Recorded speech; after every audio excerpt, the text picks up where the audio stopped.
지금 미국뿐만 아니라 영국, 독일, 일본까지 선진국 장기금리가 동시에 오르고 있습니다. 과거에는 긴축이나 인플레이션이 주된 원인이었다면 지금은 조금 다릅니다. 이번에는 정부와 기업이 동시에 너무 많은 장기자금을 필요로 하고 있고 여기에 AI라는 거대한 자금 수요까지 추가됐습니다. 그래서 저는 최근 미국이 추진하고 있는 데이터 센터 금융화와 스테이블코인, 토큰화가 장기금리 문제를 풀기 위한 하나의 해법이 될 것으로 연결해 보았습니다. 그리고 이 흐름은 앞으로 생각보다 더 빠르게 진행될 수도 있습니다. 오늘은 그 이야기를 한번 해보겠습니다. 네, 반갑습니다. 미주광입니다. 오늘도 로빈후드 아마존 투자 종목 계좌부터 공개하도록 하겠습니다. 먼저 첫 번째 로빈후드 수익 현황입니다. 수익률 11.3%, 수익금은 약 1242만원입니다. 다가오는 9월 클래리티 액트의 재검토 기대와 트럼프의 친 비트코인 발언으로 최근 가상화폐 시장이 다시 살아나며 로빈후드의 주가 역시 상승 중입니다. 비트코인 역시 레버리지 청산 후 상승 중이며 이 상승 흐름을 조금 더 지켜봐야겠습니다. 만약 비트코인의 상승이 지속된다면 돈의 흐름은 AI에서 디지털 금융으로 전환될 가능성이 높습니다. 두 번째, 아마존 수익 현황입니다. 아내 계좌, 자녀 계좌, 법인 계좌를 모두 합산한 아마존의 수익률은 11.6%, 수익금은 약 879만원입니다. 그리고 최근 반도체 섹터가 많이 하락했습니다. 그래서 반도체 세배 레버리지 속수를 125주 단타 목적으로 매수하였습니다. 반도체 업종은 기업 실적이 무너진 게 아닙니다. 그렇기에 지금 시장에서 발생하는 이 장기채 노이즈가 어느 정도 진정된다면 반도체 섹터 상승 가능성을 염두하고 있습니다. 2026년 8월 22일 현 시점 모든 계좌를 합산하면 총 자산은 약 3억 1895만원입니다. 먼저 지금 시장에서 벌어지는 현상부터 보겠습니다. 최근 장기금리는 미국뿐만 아니라 영국, 독일, 일본 같은 주요 선진국에서도 동시에 올라가고 있습니다. 채권은 가격과 금리가 반대로 움직이기 때문에 금리 상승은 장기채 가격이 압박을 받고 있다는 의미입니다. 특히 장기채는 10년, 20년, 30년 동안 돈을 빌려주는 시장입니다. 그런데 투자자들이 예전보다 훨씬 높은 수익률을 요구하고 있습니다. 이걸 단순히 연준이 금리를 늦게 내리고 있기 때문이라고 보기엔 부족합니다. 같은 현상이 유럽과 일본에서도 나타나고 있기 때문입니다. 저는 지금을 글로벌 장기 자금의 가격이 다시 올라가는 현상으로 보고 있습니다. 쉽게 말하면 돈이 없는 것이 아니라 오랫동안 빌려줄 수 있는 돈이 예전보다 기해지고 있는 것입니다. 사실 장기채 시장이 크게 흔들린 것은 이번이 처음은 아닙니다. 1994년에는 연준의 급격한 금리 인상으로 긴축 쇼크가 발생했고 2013년에는 양적 완화 축소 신호로 채권 시장이 크게 흔들리는 사건이 나타났습니다. 2022년에는 인플레이션이 폭발하며 전 세계 중앙은행이 동시에 금리를 올렸습니다. 하지만 지금은 그때와는 많이 다릅니다. 물가와 통화정책보다 더 구조적인 문제, 바로 채권 공급이 너무 많아졌다는 것입니다. 미국은 재정 적자를 메워야 하고 유럽은 국방과 인프라 투자를 늘리고 있으며 일본도 초저금리 체제에서 벗어나고 있습니다. 각국 정부가 동시에 돈을 빌리는 반면 중앙은행이 과거처럼 채권을 무조건 사주는 환경도 아닙니다. 결국 이 많은 채권을 받아줄 민간 투자자의 중요성이 더 커지고 있습니다. 채권도 결국 상품입니다. 시장에서 물건이 너무 많이 나오면 가격을 낮춰야 팔립니다. 채권도 마찬가지입니다. 채권 가격이 내려간다는 것은 반대로 금리가 올라간다는 의미입니다. 지금 미국 정부는 막대한 재정 적자를 메우기 위해 계속해서 국채를 발행해야 합니다. 문제는 국가 부채가 이미 크게 늘어난 상황에서 이자 비용까지 빠르게 증가하고 있다는 것입니다. 이자 비용이 늘면 재정 적자가 커지고 그 적자를 메우기 위해 다시 국채를 발행해야 합니다. 그러면 시장의 채권 공급은 더 늘어납니다. 결국 투자자들은 장기간 돈을 빌려주려면 더 높은 금리를 요구하게 됩니다. 지금 시장은 단순히 금리 인하 횟수보다 앞으로 수십 년간 얼마나 많은 부채가 쏟아질지를 보기 시작한 것입니다. 문제는 여기서 끝이 아닙니다. 미국은 지금 AI 패권 경쟁까지 동시에 벌이고 있습니다. 마이크로소프트, 아마존, 구글, 메타 같은 빅테크들은 AI 데이터 센터 투자를 계속 확대하고 있습니다. GPU와 데이터 센터, 전력, 냉각 설비, 변압기와 네트워크까지 모두 막대한 자금이 필요합니다. AI는 소프트웨어 산업처럼 보이지만 사실상 자본 집약 산업에 가깝습니다. 투자 규모가 커지면서 기업의 현금만으로 감당하기 어려워지고 회사채나 사모대출 같은 외부 자금 조달도 늘어나고 있습니다.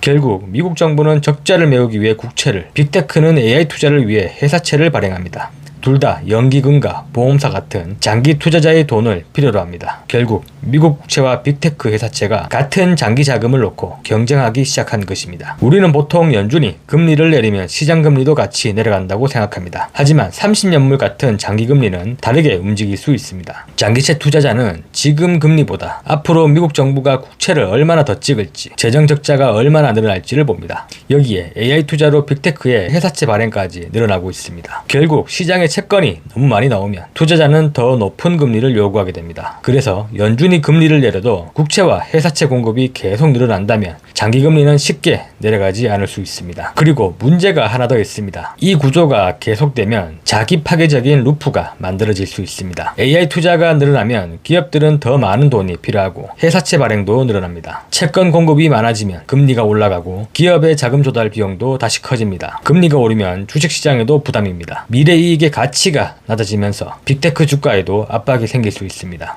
정부도 마찬가지입니다. 국채를 많이 발행하면 금리가 오르고 이자 비용이 늘어나 재정 적자가 커지게 됩니다. 그러면 다시 국채를 더 발행해야 합니다. 결국 돈이 필요해서 빌리는데 더 많이 빌릴수록 돈의 가격인 금리가 더 올라가는 악순환이 만들어지는 것입니다. 그렇다면 미국 정부가 직접 돈을 풀어서 AI 산업에 넣으면 어떠할까요? 전 국민에게 현금을 뿌렸던 코로나 때와 달리 AI 데이터 센터와 반도체, 전력망에 집중한다면 소비자 물가 영향은 상대적으로 적을 수 있습니다. 하지만 문제는 남습니다. AI에 돈이 몰리면 GPU와 전력, 구리, 변압기와 건설비 같은 가격이 오를 수 있습니다. 더 큰 문제는 정부도 결국 그 돈을 마련해야 한다는 것입니다. 세금으로 부족하면 다시 국채를 발행해야 합니다. AI를 지원하기 위해 돈을 풀었는데 그 자금을 마련하려고 국채를 더 찍어낸다면 결국 장기금리 문제는 다시 처음으로 돌아갑니다. 저는 그래서 미국이 직접 돈을 뿌리기보다 민간 자본을 끌어들이는 금융판을 만들 가능성이 더 높다고 봅니다. 정부가 모든 투자비를 부담하는 것이 아니라 규제를 풀고 세제 혜택을 주고 대출을 보증하면서 민간 자금이 들어올 길을 만들어주는 것입니다. 정부가 $100를 직접 쓰는 것보다 정부가 판을 깔아주고 민간 자본 $500,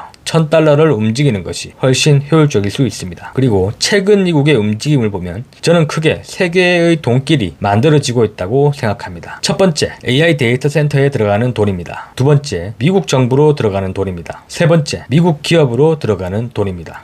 첫 번째는 월가와 연기금, 보험사, 사모펀드의 돈입니다. 그리고 이건 미래 이야기가 아닙니다. 이미 엔비디아와 월가가 시작했습니다. 엔비디아는 최근 아폴로, 블랙록, 블랙스톤, 골드만삭스, KKR 등과 손잡고 $5천억 규모의 AI 금융판을 만들고 있습니다. GPU와 데이터 센터에서 발행하는 미래 현금을 활용해 사모대출과 프로젝트 금융 같은 방식으로 외부 자금을 끌어오는 것입니다. 그러면 빅테크가 AI 투자비를 모두 자기 회사처로 부담할 필요가 줄어듭니다. 결국 엔비디아와 월가는 AI 데이터 센터를 단순한 기업의 비용이 아니라 전 세계 자본이 투자할 수 있는 금융자산으로 바꾸기 시작한 것입니다. 두 번째는 달러 스테이블 코인입니다. 전 세계에는 미국 은행 계좌가 없어도 달러를 보유하고 싶은 사람들이 많습니다. 이들이 USDT나 USDC 같은 달러 스테이블 코인을 보유하면 발행사는 준비 자산으로 현금과 미국 단기 국채를 보유하게 됩니다. 결국 전 세계의 달러 수요가 스테이블 코인을 거쳐 미국 국채 수요로 연결되는 것입니다. 물론 스테이블 코인은 주로 단기 국채를 담기 때문에 30년물 금리를 직접 낮추는 수단은 아닙니다. 하지만 미국 입장에서는 전 세계 개인과 기업을 새로운 국채 수요층으로 끌어들일 수 있습니다. 결국 스테이블 코인은 장기 금리를 직접 해결하기보다 미국 전체 국채의 새로운 돈줄을 만들어주는 역할에 가깝습니다. 그리고 세 번째가 토큰화입니다. 미국 주식시장은 세계 최대 자본시장이지만 아직도 국가별 계좌와 거래시간, 통화와 투자 단위 같은 장벽이 존재합니다. 미국 주식과 증권이 토큰화된다면 전 세계 투자자가 더 작은 단위로 더 쉽게 미국 자산에 접근할 수 있습니다. 물론 기존 주식을 토큰화로 거래한다고 기업에 직접 돈이 들어가는 것은 아닙니다. 핵심은 그 다음 단계입니다. 신규 주식과 증자, 회사채 펀드, 비상장 주식까지 토큰화되어 전 세계 투자자에게 직접 판매할 수 있다면 미국 기업의 자금 조달 통로가 넓어집니다. 결국 회사채에만 의존하던 자금 조달을 주식과 다양한 증권으로 분산할 수도 있다는 것입니다. 자, 여기까지를 한번 정리해 보겠습니다. 결국 미국이 해결해야 할 문제는 장기금리를 억지로 눌러버리는 것이 아닐 수 있습니다. 더 근본적인 문제는 미국 정부와 빅테크가 같은 투자자의 돈을 놓고 경쟁한다는 것입니다. 그렇다면 해결책은 기존 채권 시장에만 의존하는 것이 아니라 새로운 돈이 들어오는 길을 만드는 것입니다. 스테이블 코인을 통해 전 세계 달러 수요를